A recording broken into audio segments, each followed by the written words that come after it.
In this culture, the rivers, we have not seen them as just water bodies. We have seen them as life-giving gods or goddesses.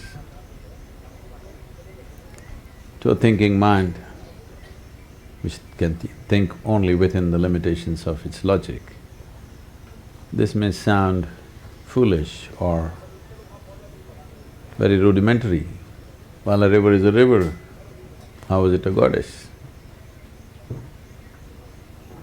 Such a person, if you lock him up in the room without giving water for 3 days, then if you show him a glass of water, he will bow down to that glass of water, not to the river, just a glass of water. Because what we call as water, what we call as air, what we call as food, what we call as the earth that we walk upon, these are not commodities, these are life-making material. In this culture, we never worshipped unknown gods somewhere. There's never been a god up there in India. All the gods that we worship are people who walked this geography at some time. Not somebody who lived in heaven, somebody who walked this land.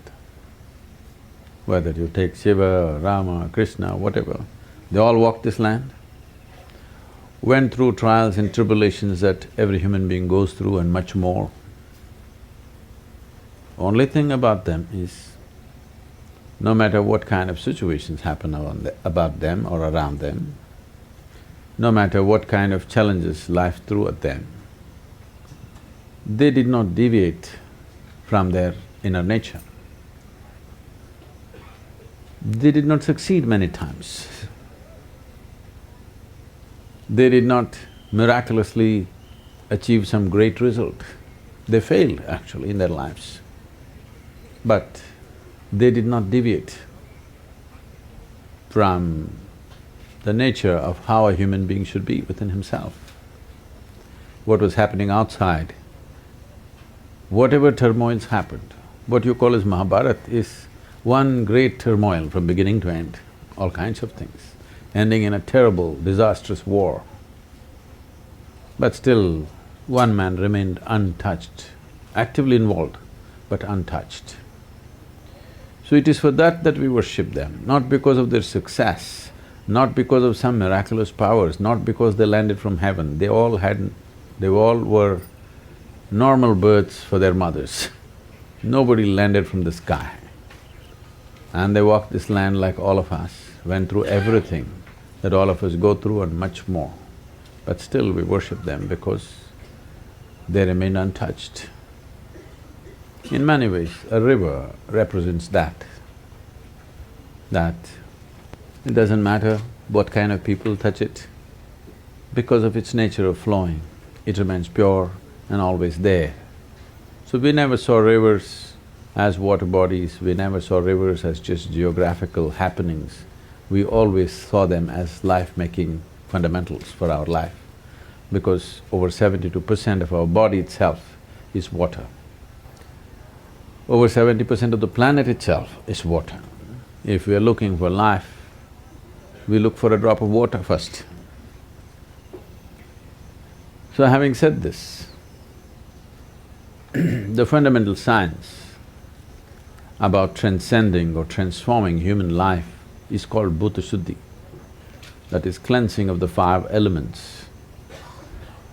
This is a miraculous process in the sense, this whole universe, this body, this planet, this solar system, the whole universe, the variety of lives and forms everywhere, all this has been created just with 5 elements, not with 5 million, just 5. And how magically these 5 have come together in billions of ways, and one is absolutely unique compared to the other. And all of them have been made only with 5 elements. So, if one wants to transcend their own physical nature. The most fundamental and the most effective way of doing this is going through the process of Bhuta Shuddhi. The whole yogic science is an evolution out of Bhuta Shuddhi process, that is doing things with your elements. If you take charge of your elements, everything is in your realm, everything is in your control.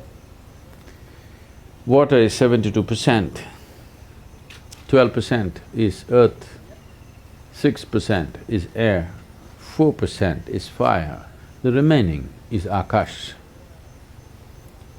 If you take charge of these 4 elements or 5 elements for that matter, everything is in our control.